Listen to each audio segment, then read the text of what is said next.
하나님의 심판이라는 제목으로 오늘 말씀을 전하겠습니다.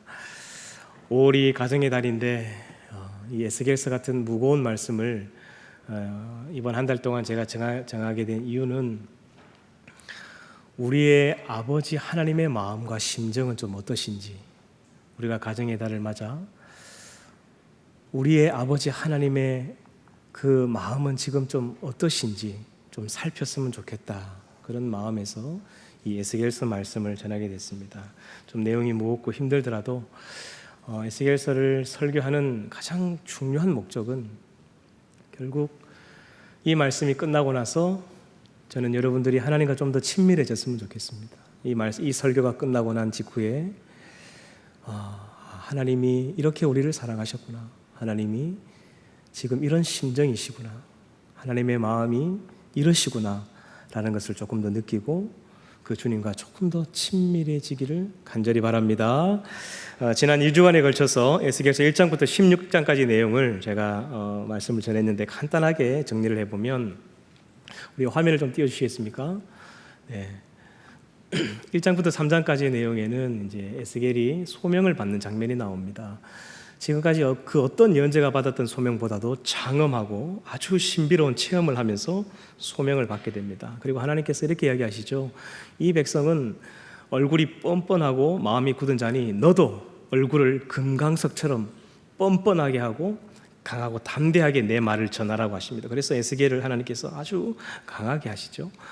4장의 첫 번째 설교가 이런 설교였습니다. 사람의 똥, 인분불을 390일 동안 거기에 이제 구워 먹으면서 설교하라고 했죠. 너희가 앞으로 포로 잡혀갈 그 길에 고생의 떡과 고생의 물을 먹을 것이다 라는 그런 의미였습니다. 5장에는 에스겔의 몸에 있는 모든 털을 다 뽑아라 했습니다. 머리털, 수염. 3분의 1씩 나눠서 3분의 1은 칼로 치고 3분의 1은 불에 태우고 3분의 1은 흩어날리면서 이렇게 설교하라고 했죠. 이런 저주를 선포하라고 했죠. 너희가 하나님의 율례와 계명과 법도를 따라 살지 않았기 때문에 이제 너희는 3분의 1은 칼에 죽임을 당할 것이고 3분의 1은 불로 태워 죽임을 당할 것이고 3분의 1은 온 열국으로 흩어지게 될 것인데 그 뒤를 따라 칼이 너희를 따라다닐 것이다 라고 이 설교를 하게 됩니다. 그리고 이제 6장으로 넘어가게 되면 이제 이 하나님의 심판은 결정이 되었다라고 말합니다. 지금까지 모세가 출애굽한 이로부터 지금까지 800년 동안 하나님께서 계속해서 심판하시겠다고 했지만 또 마음을 돌이키시고 또 봐주시고 그렇게 번복해 왔지만 이제는 더 이상 참지 않겠다라고 말씀하시죠. 그래서 7장에는 이제 이 심판이 6년밖에 남지 않았다, 임박했다라는 것을 이야기하고 있습니다. 그러니까 이제 8장에 포로 잡혀갔던 그 유다의 장로들이 따지듯 찾아옵니다. 아니, 하나님 어떻게 이렇게 할 수 있습니까? 하나님이 되셔가지고 어떻게 우리를 버릴 수 있습니까? 하나님이 우리를 버리셨기 때문에 우리가 여기 포로 잡혀온 거 아닙니까? 우리가 죄를 지은 건 인정하지만 우리가 지은 죄보다 우리는 더 큰 고난을 당하고 있습니다. 어떻게 된 건지 설명해 보세요 하면서 에스겔을 겁박합니다. 어린 에스겔이 이 장로들의 말에 제대로 답변을 못하니까 하나님께서 그 순간 에스겔의 머리채를 잡고 이 바벨론에서 하늘로 끌어올리시죠. 그리고 바로 예루살렘으로 데리고 갑니다. 거기서 예루살렘 동서 남북을 끌고 다니시면서 이 이스라엘 백성들이 행하는 가증한 짓들을 보여주죠. 우상을 섬기고 하나님의 성전에서 등지고 하나님을 등지고 태양신을 숭배하는 모습들, 이방의 가증한 우상들을 섬기면서 음란하듯 행하는 음란한 행위들, 이런 모든 것들을 낱낱이 보여줍니다. 그리고 인자야, 너 사람의 자식아, 너 저 장로들에게 똑바로 설명하고 똑바로 대답하라고 하나님 굉장히 역동적으로 움직이시죠. 하나님 화가 나시니까 하나님의 예언자들도 막 이렇게 거칠게 다루는 모습들을 우리가 보았습니다. 그리고 9장에는 이런 죄악으로 가득 찬 이 예루살렘을 위해서 죽이는 칼, 이 죽이는 무기를 하나님께서 준비합니다. 그래서 하나하나 죽이시는데 그럼에도 불구하고 그런 환난 중에도 하나님께서 살려주는 사람이 있다는 거예요. 살려주는 사람. 어떤 자를 살려주시냐면 우리가 어떻게 이렇게 큰 죄를 행하였으리 하면서 슬퍼하며 우는 자들, 그 자들은 하나님이 구원하신다는 거예요. 그래서 그들의 이마에 이렇게 도장을 딱 찍듯이 인을 쳐서 하나님께서 살려주신다는 이야기를 합니다. 그리고 11장으로 넘어가게 되면 이제 하나님께서 참다 못해 보다 못해 떠나시는 장면을 볼 수 있습니다. 부부가 결혼을 했는데 한 사람이 계속해서 지속적으로 바람을 피운다고 생각해 보세요. 살 수가 없는 거예요. 하나님도 마찬가지입니다. 이스라엘 백성들이 지속적으로 다른 신을 섬기며 바람을 피우니까 하나님께서 그 모습을 보다 못해 참다 못해 이제 떠나가시죠. 하나님이 떠나시는 순간 바로 전쟁이 일어나고 적국이 쳐들어옵니다. 우리나라도 마찬가지라고 그랬죠. 우리나라가 잘 살고 부유하고 국방력이 좋아서 평안한 것 같지만 절대로 그렇지 않습니다. 하나님의 성령이 떠나시는 순간 바로 전쟁은 예견되어 있습니다. 그래서 기도해야 됩니다. 하나님, 우리 이 민족과 이 백성을 긍휼히 여겨달라고, 떠나지 말라고 우리가 기도해야 된다고 말씀드렸습니다. 그래서 12장에는 하나님이 떠나셨기 때문에 에스겔도 이삿짐을 싸죠. 이 포로 행장을 꾸려가지고 이삿짐을 싸서 성벽에 구멍을 뚫고 거기를 들어갔다 나갔다 하면서 설교합니다. 사람들이 물어보죠. 뭐 하는 겁니까? 하니까 하나님이 떠나셨으니 나도 떠난다. 살 길은 떠나는 방법밖에 없다. 이제는 곧 전쟁이 일어날 것이다. 죽임을 당하게 될 것이다. 빨리 이삿짐을 싸고 도망을 가라라고 설교합니다. 그렇게 설교하니까 이 13장에 가니까 이 거짓 예언자들이 또 들고 일어나죠. 하나님의 성전이 여기 있는데 우리는 절대로 망하지 않을 겁니다 하면서 이 거짓 예언을 합니다. 하나님께서 이 거짓 예언자들을 심판하는데 이 거짓 예언자들, 영혼을 사냥하는 거짓 예언자들은 살인죄보다 더 엄중하게 하나님께서 심판하신다고 말씀하고 있습니다. 그러니까 이제 14장에 유다의 장로들이 또 찾아와서 따집니다. 이 대답할 가치가 없었지만 그럼에도 불구하고 하나님께서 하나하나 에스겔의 입을 통해서 답변해 주시죠. 15장에 포도나무 비유를 하나를 예를 듭니다. 포도나무가 나무를 열매를 맺지 못하면 그 포도나무는 덩쿨나무이기 때문에 아무짝에도 쓸모가 없다. 건축 재료로도 쓸 수도 없고 불필요한 존재다. 열매를 맺지 못하는 포도나무는 그냥 땔감으로밖에는 쓸모가 없다. 여러분, 이 15장에 나오는 포도나무의 비유가 요한복음에도 나오죠. 구약 성경 전반에 흐르는 하나님의 심정입니다. 이게 내가 이 백성을 최상급 포도원을 사서 거기에 최상급 포도나무를 심었는데 들포도를 맺었다는 것이죠. 가나안 땅이라는 가장 좋은 그 포도원에 가장 아름답게 하나님께서 구별해서 하나님의 선민인 이스라엘 백성을 심었는데 이 들포도가 맺힌 거예요. 이게 구약 성경 전체에 흐르는 하나님의 아픈 심정이죠. 그 이야기를 하고 있는 것입니다. 그리고 16장으로 넘어가니까 이 이스라엘 백성들이 회개망측한 창기가 되어버렸습니다. 창녀가.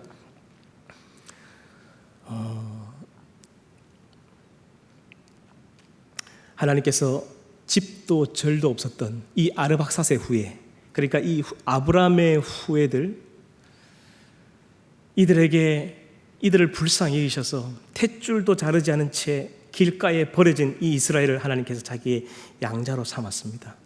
그 탯줄을 자르고 핏기를 씻기고 어릴 때는 아장아장 걸음마를 가르치고 물대지신을 시키고 채색 옷을 화려하게 입혔는데 잠깐만 있으라, 내가 잠깐 외국에 다녀올게 하면서 갔다 왔는데 와서 보니까 아이고, 이 딸이 회개망측한 창녀가 되어 있는 거예요.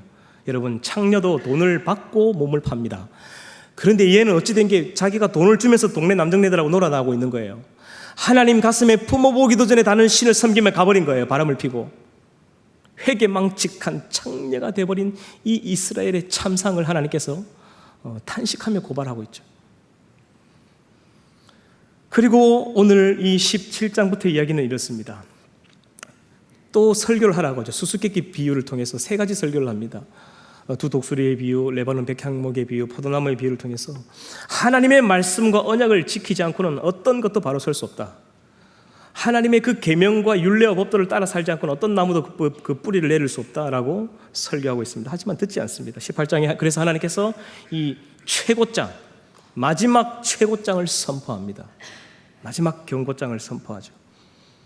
참 놀랍습니다. 여기 18장을 보면 답답하기도 하고 하나님이 속이 없는 분인 것 같아요. 지금이라도 돌아오면 받아주겠다는 거예요. 지금이라도 돌아오면 800년을 참았는데 지금이라도 돌아오면 받아주겠다는 거예요. 여러분 어떻게 생각하세요? 저는 한 번씩 이 예언서를 읽다 보면 우리 하나님이 참 이 속을 밖에 그냥 내놓고 다니는 분인 것 같아요. 봐주긴 뭘 봐줍니까? 그냥 확 짓밟아버리고 그냥 끝내버리지. 회개망측한 창녀가 돼버렸는데도 지금이라도 돌아오면 내가 과거를 묻지 않겠다라고 얘기를 하는 거예요. 여러분, 이 하나님의 최고장에는 두 가지가 선포되어 있습니다. 두 가지 의미가 있습니다.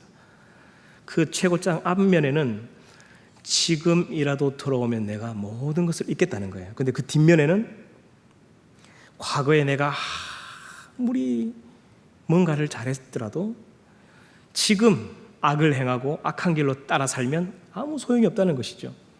이스라엘이 그 다윗 시대 때 너무나 하나님을 잘 섬겼습니다. 그래서 하나님께서 암사자처럼 막 용맹하게 만들어주셨죠. 솔로몬의 영화와 간을 씌워서 온 이방 나라들이 칭송할 만큼 존경받게 만들었습니다. 하지만 지금 이 이스라엘 백성들의 상황은 이 죄와 타락으로 인해 그냥 끝나가는 거예요.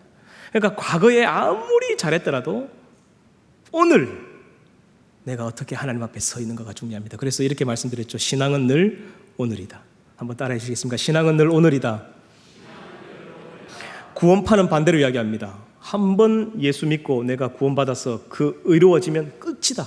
그 이후부터는 내 마음에 원하는 대로 살아도 된다. 내가 죄를 지어도 괜찮다.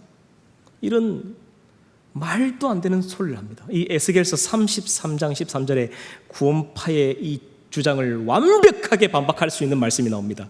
에스겔서 33장 13절 제가 읽겠습니다. 가령 내가 의인에게 말하기를 너는 살리라 하였다 하자. 그가 그 공의로 스스로 믿고, 여러분 구원파 너 언제 구원받았어 물어보죠. 구원파들은 몇월 며칠 날 구원받았습니다. 하나님 이야기해 주신 겁니까? 자기 상상입니까?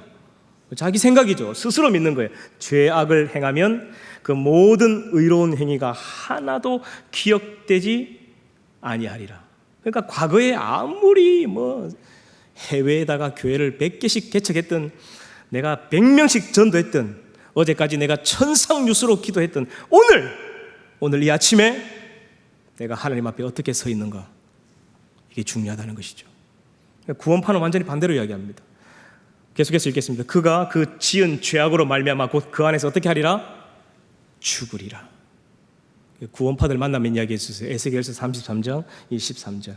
당신이 과거에 어떻게 예수를 믿었던 상관없습니다. 지금 당신이 죄를 짓고 하나님의 계명과 율례와 법도를 따라 살지 않으면 당신은 죽을 것입니다. 그래서 이 말씀을 딱 보여주면 됩니다. 이렇게 하나님의 최고장이 선포되었지만 결국 이스라엘 백성은 소귀의 경일기처럼 듣지 않습니다. 끝내 그들은 돌아오지 않습니다. 그래서 19장에는 하나님이 우십니다. 그냥 울어요. 하나님이 탄식하는 게 아닙니다. 그냥 슬피 웁니다. 애가를 지어서 에스겔의 입을 통해 하나님이 이런 울고 있는 거예요. 19장에 보면 이런 이야기를 하죠. 암사슴처럼 내가 용맹하게 유다 너를 키웠는데 어떻게 너희가 이렇게 되었느냐. 범죄함으로 이방 민족들에게 포로가 되고 갈고리로 꿰어 끌려가고 어찌하여 이 하나님의 울고 있는 모습을 우리가 볼 수 있습니다. 그런데 20장에 넘어가니까 이런 분위기와 눈치도 모르고 유다의 장로들과 백성들이 또 찾아와 따집니다. 그러면서 한다는 이야기가 하나님이 전능하시다면 어떻게 바벨론의 신에게 져서 우리를 이렇게 비참한 고통을 당하게 할 수 있습니까? 이런 소리를 지금 하고 있는 거예요. 아니 지금까지 에스겔의 입을 통해서 저 바벨론이라는 군대를 내가 준비했다. 내가 너희들을 채찍질하고 너희들을 징계하기 위해 내가 불렀다. 지금까지 계속해서 설교해 왔는데 안 듣는 거예요. 앞에서 목사가 이렇게 설교해도 아무도 듣지 않는 시대가 이미 돼버린 것 같아요. 하나님의 심판이 곧 온다 해도 듣지 않습니다. 아무도. 목사님 괜찮아요. 하나님 우리 지켜주실 겁니다. 그런 시대가 돼버렸다는 거예요. 하박국이 그러죠. 하박국이 결국 이 말씀은 문자 그대로 이루어지죠. 바벨론 군대가 쳐들어와서 이 예루살렘 생활을 포위를 해버립니다. 완전 포위를 해서 1년 6개월 동안 그냥 굶어 죽이게 만들죠. 성 안에 먹을 것이 없어서 자식을 삶아 먹는 일이 벌어집니다. 그때 하박국이 하나님을 향해 따지죠. 하나님, 저 밖에 악인들이 우리 의인들을 둘러싸고 있는데 어떻게 하나님 되셔서 가만 계십니까? 하늘을 향해 하박국이 따지죠. 그때 하나님 이렇게 말씀하십니다. 하박국아, 너 지금 저 밖에 있는 바벨론은 악인, 그리고 예루살렘 성 안에 있는 너희는 의인이라고 했느냐? 너희들이 다 악한 놈들이야. 그리고 저 바벨론 내가 불러서 이 사람아 내가 하니까 하박국이 깜짝 놀라죠. 예? 하나님이 불렀다고요? 선지자도 예언자도 깨닫지 못합니다. 아무리 설교해도 이스라엘 백성들이 알아듣질 않아요. 소귀의 경일기처럼. 이 바벨론이라는 군대를 하나님께서 지금 부른 거예요. 그런데 이 백성들은 어떻게 생각하냐면 여호와 하나님이 힘이 약해서 이 바벨론 신한테 짓밟혔다라고 생각하는 거예요. 하나님이 전능하시다면 왜 자기 백성을 못 지켰냐고, 하나님이 하시는 일은 공평하지 않다고, 이제 우리는 희망이 없다고, 우리 삶을 보라고, 하나님 나를 떠나셨다고, 이렇게 지금 자기와 자기 선조들이 행한 이런 악한 짓들은 생각하지 않고 이 지금 현상만 보고 이야기하는 거예요. 세상 사람들은 크고 작은 신데렐라 병에 걸려 살아가고 있습니다. 나만 힘든 것 같고, 나만 제일 불행한 것 같고, 나만 제일 아픈 것 같은 이 신데렐라 병에 걸려 있습니다. 신앙인들도 마찬가지죠. 많은 신앙인들이 하나님 나만 버리신 것 같고, 나만 고통당하는 것 같고, 내 자식만 제일 아픈 것 같고, 우리 가정만 제일 가난한 것 같고, 이런 신데렐라 병에 걸려 있습니다. 이스라엘 백성들이 그랬죠. 하나님 우리를 버리셨다. 나만 이런 고통을 당한다. 하나님은 전혀 보지 못하는 거예요. 가정의 달을 맞이하는데 하나님의 심정이 이런지는 우리가 아무도 생각하지 못할 겁니다. 우리의 아버지신 하나님 아버지의 마음은 지금 어떤지 우리 누구 하나 관심이 없습니다. 여기에 이스라엘 백성이 그랬다는 것이죠. 그래서 하나님께서 이제 이 21장에 이 바벨론이라는 큰 칼을 준비합니다. 이 큰 칼을 그냥 마감하듯이 이 숫돌에 슥슥 갈고 있는 하나님의 모습을 느낄 수 있습니다. 그리고 이 21장에 보면 이 에스겔이 실시간 유튜브 이 환상을 하나 봅니다. 실시간 중계를 하나 봅니다. 이 지금 우리 여러분 우리 한국에 있지만 미국에서 지금 하고 있는 뭐 스포츠 중계 같은 거 실시간 유튜버들이 유튜브 중계를 하는 게 있죠. 그런 것처럼 에스겔은 지금 바벨론에 포로 잡혀 있는데 하나님께서 환상을 실시간으로 하나 보여주는 거예요. 그 환상이 뭐냐면 이미 바벨론 군대가 전쟁을 하기 위해서 출발을 했습니다. 근데 딱 갈림길에 지금 서 있는 거예요. 갈림길. 왼쪽으로 가면 아람, 오른쪽으로 가면 예루살렘. 딱 그 갈림길에서 점을 치는 거예요. 우리 어릴 때 갈림길에 있으면 이렇게 침을 확 뱉어가지고 탁 이렇게 이쪽 이렇게 간 적 있죠. 딱 그 앞에서 점을 치고 있는 거예요. 그걸 실시간으로 보는 겁니다. 그리고 그 점괘가 어디로 나왔냐면 왼쪽 아람이 아니라 오른쪽 예루살렘으로 가라는 점괘가 딱 나와서 이 바벨론 군대가 이 예루살렘을 죽이기 위해서 딱 첫 발을 내딛는 장면을 실시간으로 딱 봅니다. 그것을 이제 하나님께서 이 에스겔에 보여주고 그 따지러 온 유다 장로들에게 지금 이런 상황이다라는 것을 선포하는 것이죠. 그리고 22장, 23장에는 재판을 위한 이제 국문장이 열립니다. 국문장. 내 이놈, 네가 내 죄를 알렸다 하니까 이 여자가 모르겠는데요 그러는 거예요. 내가 뭐 잘못했는데 입이 이만큼 튀어나가 입이 쪼글쪼글 하면서 막 따지는 거예요. 나 그리 잘못하는 거 없는데 왜 나한테 이렇게 하는 거예요? 따지는 거예요. 뭐야? 죄를 몰라? 알았어, 내가 알게 해주지 하면서 출애굽부터 지금까지 모든 죄를 22장, 23장에 쫙 하나님 열거합니다. 내게 이런 죄가 있었고 네가 이런 죄악을 행하였고 내가 지금까지 이렇게 살아왔다는 걸 하나님께서 하나하나 가르쳐줍니다. 그리고 오늘 저와 여러분이 읽었던 마지막 24장에 하나님의 이 참수형이 집행이 됩니다. 하나님의 심판이 오늘 말씀의 제목처럼 이루어지죠. 여봐라, 녹슨 가마를 대령하라. 그래서 큰 가마, 한 번도 쓰지 않아서 녹이 쓸어 있는 엄청 큰 가마를 딱 대령합니다. 거기다가 이 예루살렘이라는 회개망측한 이 창녀 이스라엘을 통째로 집어넣어서 거기다 삶아버립니다. 24장 1절입니다. 아홉째 해 열째 달에 열째 달 열째 날에 여호와의 말씀이 내게 임하여 이르시되. 혹시 성경을 앞으로 번역하실 분이나 성경을 번역할 사명이 있으신 분들은 이런 글자들은 이제 아라비아 숫자로 바꾸면 굉장히 편합니다. 9년 10월 10일 하면 굉장히 간단한데 우리 할아버지 목사님들이 이거 번역하실 때 이 거룩한 성경의 글자를 숫자로 바꾸면 안 된다 그래가지고 아홉째 해 열째 달 열째 날에 여호와의 말씀이 참 아직도 불편하게 하고 있죠. 이 날짜가 언제냐면 BC 588년 10월 10일입니다. 예루살렘이 멸망하기 586년 2년 전이죠. 그때 이 시드기야 왕이 잡혀간 해의 날이기도 하고 에스겔과 여호야긴 왕이 이 바벨론 2차 포로 잡혀온 지 9년하고도 10개월이 지난 그 시점을 여기 의미합니다.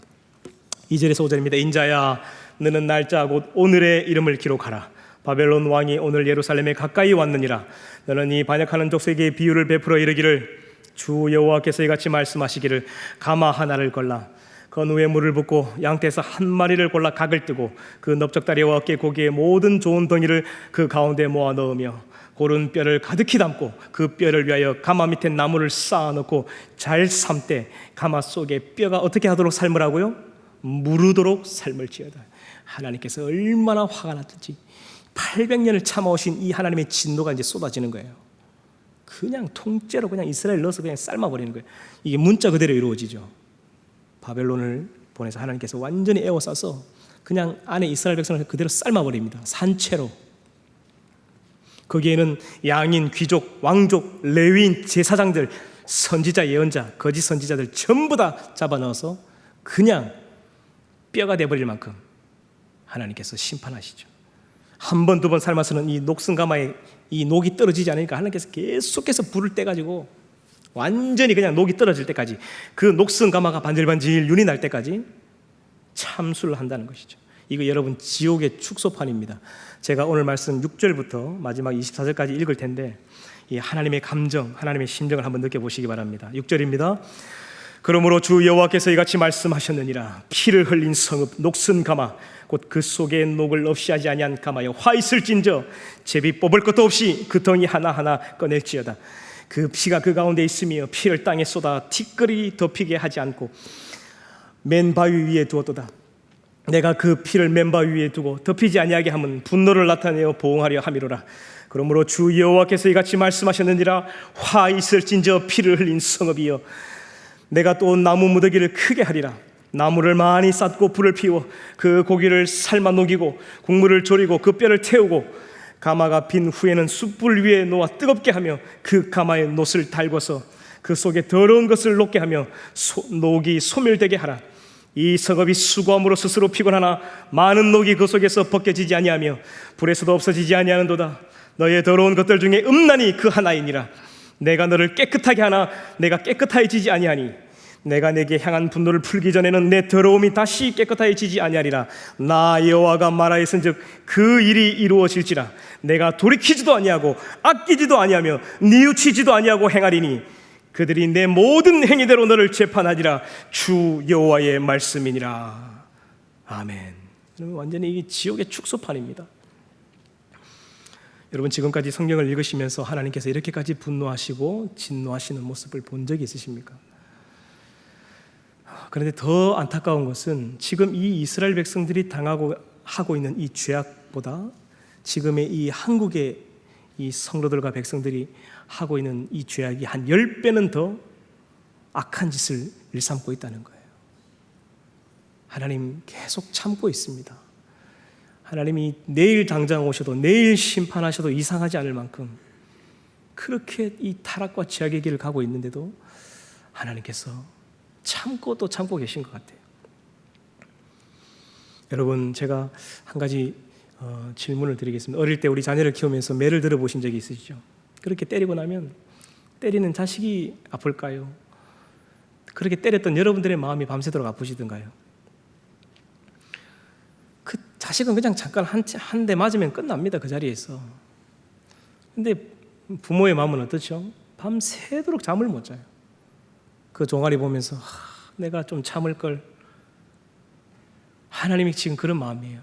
결국 자기 사랑하는 첫사랑 자기 딸 예루살렘을 징계하고 심판하고 나니까 이게 견딜 수 없는 거예요. 그래서 이 참담한 이 고통스러운 심정을 에스겔 너도 한번 느껴봐라면서 에스겔의 아내를 죽여버립니다. 하나님께서 에스겔 너 일로 와. 네가 가장 사랑하는 너의 아내 내가 데려갈 거야. 그러니 지금 내 이 심정을 너도 똑같이 느껴봐. 그리고 너 설교해. 하지만 너 울지도 마. 초상집에 가서 밥도 먹지 마. 너 그리고 이것 때문에 통곡하지도 마. 하나님께서 이런 특별한 지시를 합니다. 15절부터 제가 읽겠습니다. 15절에서 18절입니다. 여호와의 말씀이 또 내게 임하여 이르시되 인자야, PPT를 좀 띄워주시기 바랍니다. 24장 15절에서 18절입니다. 여호와의 말씀이 또 내게 임하여 이르시되 인자야, 내가 내 눈에 기뻐하는 것을 한번 쳐서 빼앗으리니 너는 슬퍼하거나 울거나 눈물을 흘리거나 하지 말며 죽은 자들을 위하여 슬퍼하지 말고 조용히 탄식하며 수건으로 머리를 동이고 발에 신을 신고 입술을 가리지 말고 사람이 초상집에서 먹는 음식물을 먹지 말라 하신지라. 내가 아침에 백성에게 말하였더니 저녁에 내 아내가 죽었으므로 아침에 내가 받은 명령대로 행하매. 지금 하나님이 결국 심판하셨지만 훨씬 더 하나님 마음은 고통스러운 거예요. 이런 것을 에스겔을 통해서 경험해 보게 하시고 그 마음을 그대로 설교하게 하시는 것이죠. 여러분, 이후에 결국 이 에스겔서의 뒷부분은 아주 간단합니다. 지금까지 하나님이 사랑하셨던 자기의 첫사랑 이 예루살렘을 참수하고 나니까 그동안 이 자기 딸과 붙어먹었던 이 논팽이들, 이 주변 나라 이방국들이 그냥 하나님 눈에 이제 들어오는 거예요. 그때 걸리면 어떻게 될까요? 그냥 죽는 거죠. 하나님께서 암몬, 시돈, 아수르, 엘람, 메색, 두로, 모압 한 나라 한 나라씩 25장부터 32장까지 한 나라씩 한 나라씩 처단하고 죽여서 그냥 구덩이에 집어넣습니다. 이 에스겔서를 읽지 않으면 우리가 하나님의 감정과 심정을 읽었다 할 수가 없습니다. 이렇게 하나님의 마음이 아프셨고 또 비참하셨다는 것을 우리가 깨달을 수 없죠. 그런데 더 기가 막힌 게 있습니다. 제가 오늘 이 말씀을 하는 가장 중요한 포인트가 여기 있습니다. 이런 상황인데도 불구하고 하나님께서 어떤 일을 행하시냐면 24장에서 그냥 뼈가 되어서 끝나버린 이 이스라엘을 37장에 어떻게 하시냐면 그 마른 뼈에 다시금 생기를 주어서 살을 붙여서 다시 살리십니다. 야, 참 기가 막혀요. 무슨 미련이 남아서 하나님 또 살리시는지, 하나님 또 이 백성에 대한 미련이 남아, 그 사랑이 남아서 뼈가 돼버린 이스라엘 백성을 다시금 살리죠. 그리고는 다시는 너희 나라와 민족을 누구도 건들 수 없는 내 백성으로 다시 삼겠다 하시죠. 여러분, 이 시기에 함께 활동했던 예레미야의 입을 통해서 하나님 이런 이야기를 하십니다. 예레미야 31장 31절에 보면 새 날이 이르면 내가 이 백성들과 새로운 언약을 맺겠다라고 말합니다. 새로운 언약.